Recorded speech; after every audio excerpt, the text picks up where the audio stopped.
Rahim. Today's our topic is sterile parenteral dosage forms.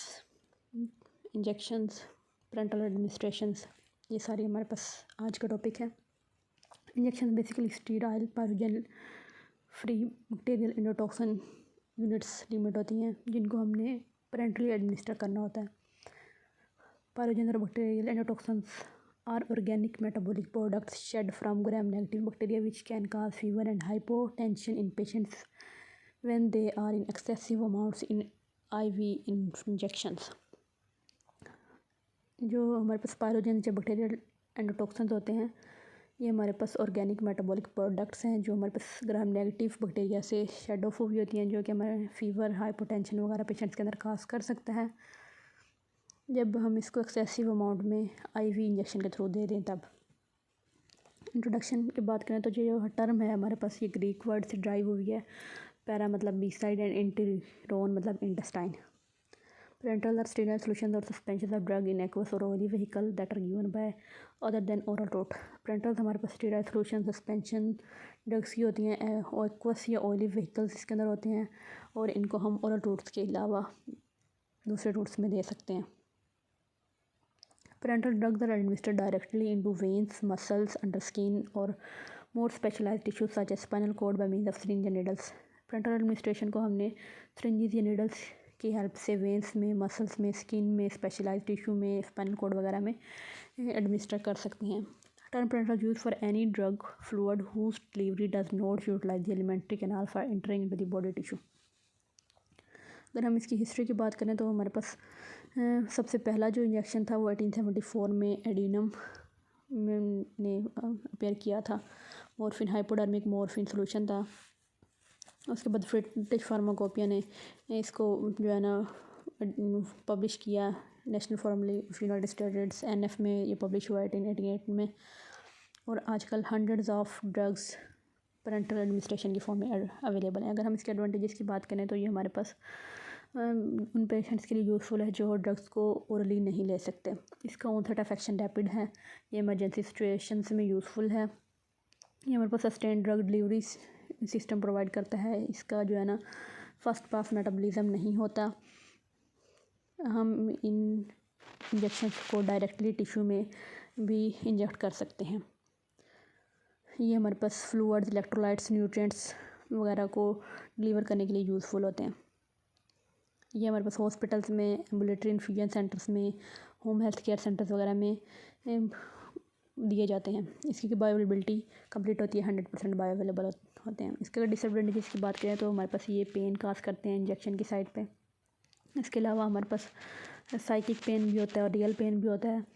इनको reverse करना, इसकी effect को, ड्रग के इफ़ेक्ट को रिवर्स करना हमारे पास डिफ़िकल्ट होता है। ये हमारे पास कुछ एलर्जिक रिएक्शंस होते हैं उनके लिए सेंसिटिव होता है द साइट ऑफ इंजेक्शन। इसके लिए हमारे पास स्ट्रिक्ट कंट्रोल चाहिए होता है, स्टेरिलिटी और नॉन पैरोजेनिसिटी। बाकी की फॉर्मुलेशन की निस्बत इसमें हमारे पास ज़्यादा कंट्रोल रिक्वायर्ड होता है। इसमें हमारे पास ट्रेंड पर्सन रिक्वायर्ड होते हैं। इसके में हमारे पास स्पेशलाइज्ड इक्विपमेंट, डिवाइसेस, टेक्निक्स वगैरह रिक्वायर्ड होती हैं ताकि हम एडमिनिस्ट्रेशन को, इन ड्रग्स को एडमिनिस्टर कर सकें। ये हमारे पास ज़्यादा एक्सपेंसिव और कॉस्टली होते हैं as compared to other dosages forms. अगर हम रूट्स ऑफ एडमिनिस्ट्रेशन की बात करें तो हमारे पास इंट्रावेनस IV रूट है, वेन के थ्रू होता है। इंट्रामस्कुलर मसल रूट है, IM। इसके अलावा स्किन के जरिए सबक्यूटेनियस रूट है। इसके अलावा कुछ और रूट्स हैं, intra particular, इंटरसाइनोवियल, इंटरस्पाइनल, intrathecal, इंट्राआर्टिकल, intracardiac, intradermal वगैरह। तो अगर हम इसकी टाइप्स की बात करें तो हमारे पास 2 टाइप्स हैं, small volume parentals, large volume parentals. Small volume को हम कंटेनर्स, उन कंटेनर्स के अंदर पैक करके लेबल करते हैं और इसके ऊपर मेंशन करते हैं 100 ml या उससे कम हमारे पास सोल्यूशन है। इसके एग्जांपल में solution, emulsion, suspension, dry powders वगैरह हैं। लार्ज वॉल्यूम पेरेंटल्स हमारे पास कंटेनर के अंदर हमने इन प्रोडक्ट्स को स्टोर किया, उसके बाद हमने इसके ऊपर लेबल करना होता है कि ये हमारे पास 100 ml डोज से ज़्यादा है, सिंगल डोज इंजेक्शन, और इनको हमने IV इन्फ्यूजन के थ्रू एडमिनिस्टर करना है।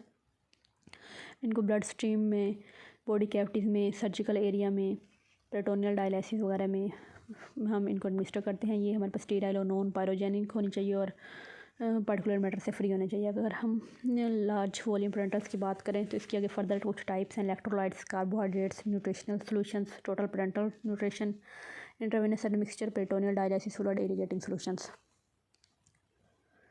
Based on state of products की बेस पे बात करें तो मेरे पास इसके आगे फर्दर कुछ और टाइप्स हैं: injections, infusions, powder for injection, concentrated solutions for injection, implants, injectable emulsion, oily emulsion.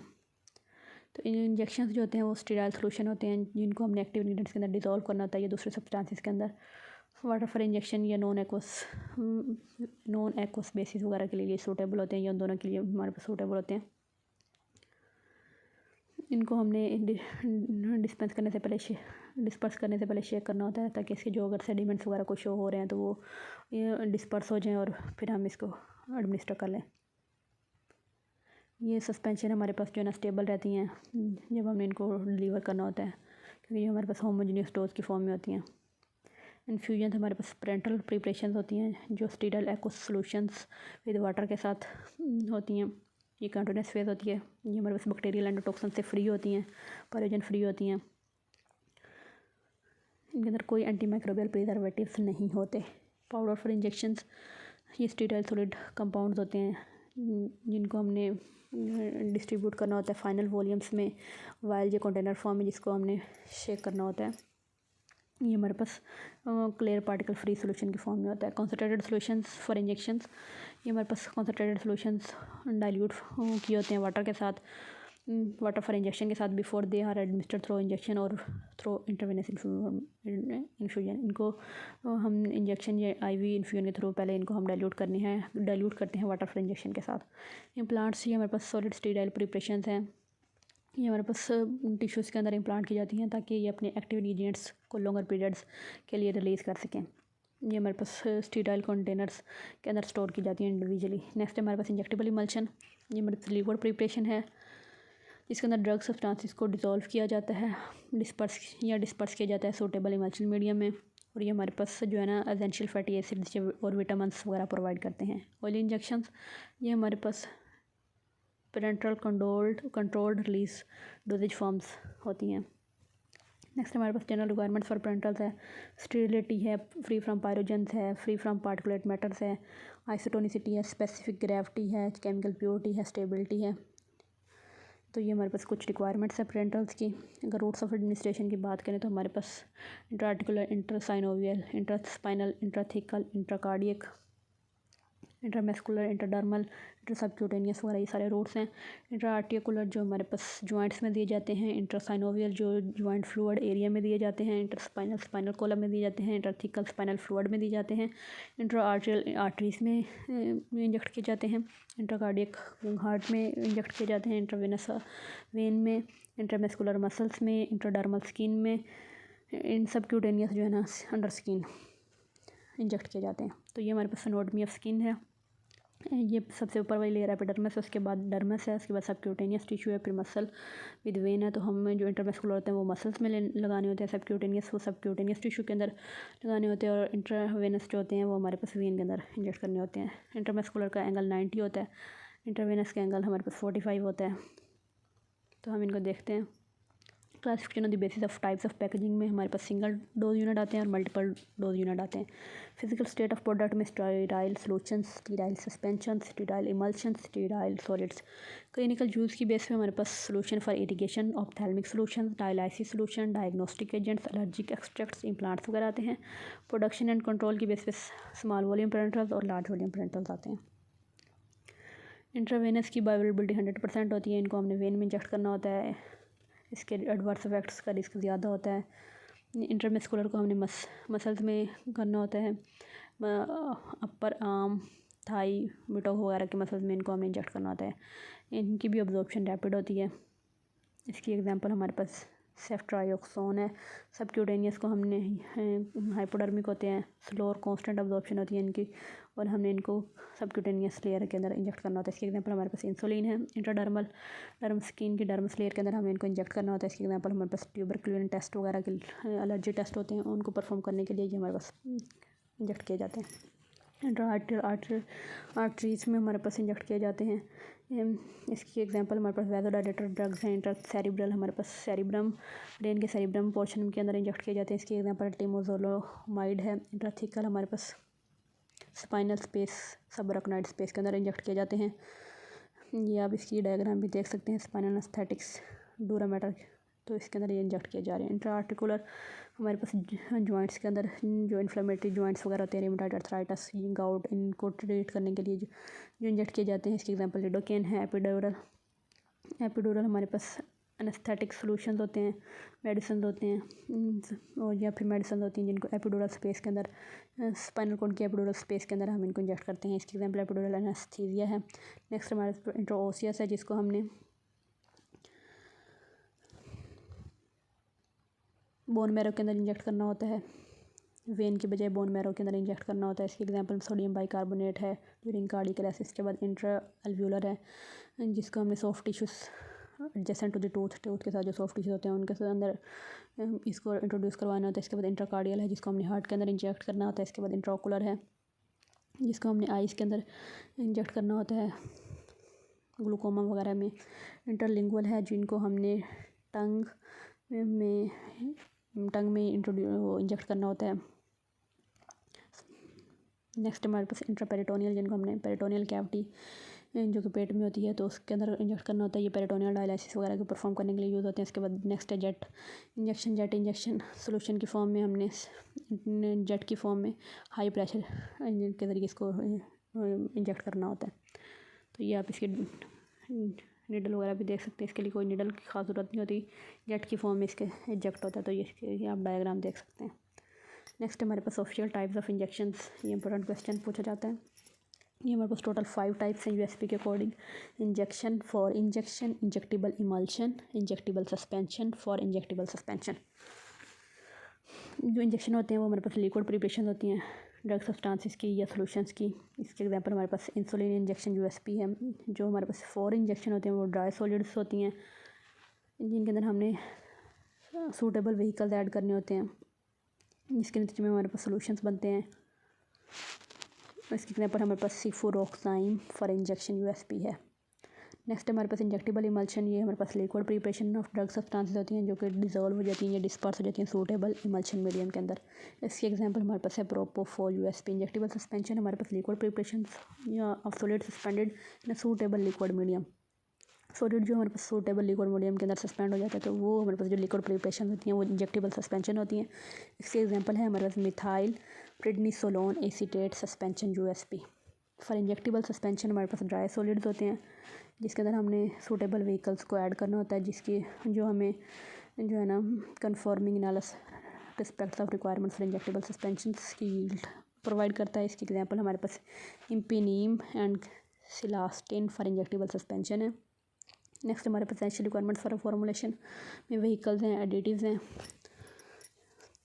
Vehicles में हमारे पास नॉन एक्वस व्हीकल्स होते हैं, नॉन एक्वस व्हीकल्स होते हैं, जो कि हम चैप्टर 3 में डिटेल में डिस्कस करेंगे। इसके अलावा एडिटिव्स में हमारे पास solubilizing agents, stabilizers, buffering agents, antibacterial agents, chelating agent, suspending agent, emulsifying agent, wetting agent, tonicity factors वगैरह हैं।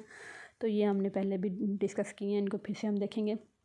व्हीकल्स में हमारे पास एक्वस व्हीकल्स में वाटर फॉर इंजेक्शन है, water for injection free from carbon dioxide है, water for injection free from dissolved air है, purified water USP है, sterile water for injection USP है, bacteriostatic water for injection USP है, sodium chloride injection USP है, bacteriostatic sodium chloride injection USP है, Ringer's injection USP है, lactated ringers injection USP है। ये हमारे पास सारे एक्वस व्हीकल्स थे, इनको हम डिटेल में चैप्टर नंबर 3 में डिस्कस कर चुके हैं। नेक्स्ट हमारे पास नॉन एक्वस व्हीकल्स हमारे पास ये इंजेक्शन होते हैं, इनकी जो वाटर सोलबिलिटी मेडिसिनल सब्सटेंसेस के होती है या हमारे पास इनकी हाइड्रोलाइसिस कंपैटिबिलिटी होती है वो लिमिटेड होती है। तो जब हमने इनको सेलेक्ट करना होता है तो हमने कुछ चीज़ें देखनी होती हैं, वो है इनकी इरिटेटिंग है, ये इरिटेटिंग है या नहीं है, नॉन इरिटेटिंग होनी चाहिए, ये नॉन टॉक्सिक होनी चाहिए जब हम इनको एडमिनिस्टर करें तब, और ये नॉन सेंसिटाइजिंग होनी चाहिए। नॉन एक्वस व्हीकल्स में हमारे पास फिक्स्ड ऑयल्स हैं, इथाइल अल्कोहल है, प्रोपाइलीन ग्लाइकोल है। तो ये सब हम देखेंगे बल्कि देख चुके हैं। इसके बाद हमारे पास एडिड सब्सटेंसेस इन पेरेंटल्स में हमारे पास एडिटिव्स हैं, जो हमारे पास स्टेबिलिटी क्वालिटी ऑफ प्रोडक्ट को इन्हेंस कर देते हैं। हमारे पास फिज़िकल केमिकल फॉर्मुलेशन के कंपेटेबल होते हैं। ये कम से कम क्वांटिटी में इनको ऐड करना चाहिए। इसके लिए जो क्राइटेरिया होता है कि ये हमारे पास एडवर्स इफेक्ट से प्रिवेंट करें, नॉन टॉक्सिक हो, ये थेरेप्यूटिक एफिकेसी के अंदर इंटरफेयर ना करें। तो इसकी टाइप्स में हमारे पास anti microbials, antioxidants, buffers, bulking agents, chelating agents, protectants, solubilizing agents, surfactants, tonicity adjusting agents, antifungal agents, hydrolysis inhibitors, antifoamic agents हैं। Anti microbial agents multiple dose form में होते हैं हमारे पास, माइक्रोब्स की ग्रोथ को प्रिवेंट करते हैं। इसके एग्जांपल दिए हुए बेंजलकोनियम क्लोराइड है, बेंजीथोनियम क्लोराइड है, बेंजाइल अल्कोहल है, ब्यूटाइल पैराबिन है, फिनोल वगैरह हैं। एंटीऑक्सीडेंट्स जो ऑक्सीडेशन को प्रिवेंट करते हैं। तो इसके एग्जांपल हमारे पास स्कॉर्बिक एसिड है, सोडियम बाइसल्फेट और सोडियम मेटाबिसल्फेट है। बफर्स जो कि हमारे पास पीएच सोल्यूशन की पीएच वगैरह को मेंटेन करते हैं, स्टेबल उनको रखते हैं। तो इसकी एग्जांपल एसिटिक एसिड है, हमारे पास एडिपिक एसिड है, सिट्रिक एसिड है, सोडियम बाइकार्बोनेट है, सोडियम कार्बोनेट है, चिलेटिंग एजेंट्स। ये हमारे पास inactivate metals such as copper, iron, zinc. तो ये हमारे पास जो है ना oxidizing degradation of drug molecules को कैटलाइज करते हैं। इसकी एग्जांपल में हमारे पास एडिटेट डिसोडियम है, एडिटेट कैल्शियम डिसोडियम है, एडिटेट टेट्रासोडियम है। इनर्ट गैसेस होती हैं हमारे पास कुछ, ऑक्सीजन, नाइट्रोजन, आर्गन वगैरह। तो हमारे पास इसके बाद सोलबलाइजिंग वेटिंग एजेंट्स होता है जो कि हमारे सोलेबल होते हैं। वेटिंग एजेंट्स जो कि हम मॉइस्चर कंटेंट वगैरह को देखते हैं। इसके एग्जांपल में डाइमिथाइल एसीटामाइड है, इथाइल अल्कोहल है, इथाइल लैक्टेट है, ग्लिसरीन है। सर्फेक्टेंट्स जो है ना हमारे पास वाटर इनसॉल्युबल ड्रग्स होती हैं, कोलाइडल डिस्पर्शन फॉर्म में वेटिंग पाउडर हो सकते हैं। Solubilising steroids, fat soluble vitamin वगैरह। तो इसके एग्जांपल में पॉलीथाइलिन, सोर्बिटोन, मोनोओलिएट वगैरह है। बल्किंग सब्सटेंस, टोनिसिटी एडजस्टमेंट जो है ये हमारे पास ऑस्मोटिक प्रेशर वगैरह को कंट्रोल करते हैं। हाइपोटोनिक और हाइपोटोनिक ब्लड प्लाज्मा वगैरह को। इसके एग्जांपल में जेलेटिन, लैक्टोज, मैनिटोल है। प्रोटेक्टेंट्स हमारे पास लॉस ऑफ एक्टिविटी को प्रोटेक्ट वगैरह करते हैं। एक्टिव इंग्रेडिएंट्स के लॉस को प्रोटेक्ट करते हैं। इसके example sucrose, glucose, lactose, maltose है। दूसरे एडिड सब्सटेंसेस में सस्पेंडिंग एजेंट्स आ जाते हैं। इसके example gelatin, methyl cellulose, pectin, stabilizers आ जाते हैं। क्रिएटिनिन, ग्लाइसिन वगैरह हैं। Containers and closures use for the parenteral products में हमारे पास जो कंटेनर्स यूज़ होते हैं उसमें ग्लास, प्लास्टिक, मेटल्स, रबर्स। तो इस टाइप में 4 टाइप्स के हमारे पास मटेरियल्स यूज़ होते हैं। तो हमारे पास जो रिक्वायरमेंट्स है कंटेनर्स एंड क्लोजर्स के लिए वो ये हैं कि ये हमारे पास इनके अंदर कोई फॉरेन सब्सटेंसेस नहीं होना चाहिए। इसके प्रोडक्ट में कोई भी फॉरेन सब्सटेंस नहीं होना चाहिए। ये ट्रांसपेरेंट होने चाहिए ताकि हम इसको विजुलाइज़ कर सकें, इसके अंदर जो भी कंटेंट है इसको देख सकें। इससे कोई ख़ास एडवर्स इफेक्ट नहीं होने चाहिए प्रोडक्ट के ऊपर। ये प्रोडक्ट के साथ कंपेटिबल हो, ये डिफ्यूजन वगैरह को प्रिवेंट करे। इसके बाद ये आप इसका देख सकते हैं जनरल डिस्क्रिप्शन, इसके टाइप ऑफ टेस्ट, इसके साइज़, इसके बाद इसके प्रोडक्ट्स पैक्ड वगैरह। इसके बाद हमारे पास प्लास्टिक में थर्मोप्लास्टिक टाइप होती है, थर्मोसेटिन टाइप होती है, मेटल एंड रबर्स होते हैं। नेक्स्ट हमारे पास processing of parenteral preparation, cleansing of containers, closures and equipments, collection of materials, pre-sterilization, preparation of parental products, filtration, filling, sealing, sterilization, evaluation, labeling and packaging. These are processing of parental preparations. Next हम इसकी evaluation next video में discuss करेंगे। तो इसके processing हम एक बार फिर से देख लेते हैं। वो हमारे पास cleaning of containers, closures, equipments, collection of materials, pre-sterilization, preparation of parental products, filtration, filling, sealing, sterilization, evaluation, labeling and packaging वगैरह हैं।